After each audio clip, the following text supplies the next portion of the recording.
Hello guys, আজকে আমরা আমার বোনপুতের বাসায় আছি লক্ষ্মীপুলে। আসে দেখি বোনপুত ছেলের বউ অনেক রান্না করছে, আর দুইটা খালু শ্বশুর আছে যে খাওয়া নিয়ে আর কি পাড়াপাড়ি করতেছে।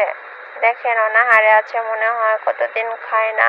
আর ওই যে ভাগনা থাল নিয়ে পাড়াপাড়ি, কোন থালে দিলে ভালো খাবার খাইতে পারবে, খালুরা বেশি করে খাইতে পারবে।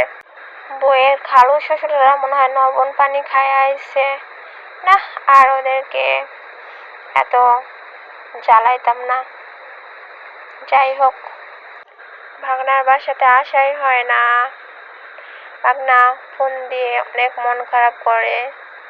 আমার বোন, দুলা ভাই, ভাগনা, ভাগ্নি সবাই মারা গেছে। দুইটা বোনপুত আছে আর তিনটা, মানে একটা ভাগনা মরে গেছে, ওর বউ, আর দুই ভাগনার বউ আছে। ওরা অনেক মাশাআল্লাহ অনেক ভালো, আমাদের আসলে আদর যত্ন কোনো ত্রুটি করে না।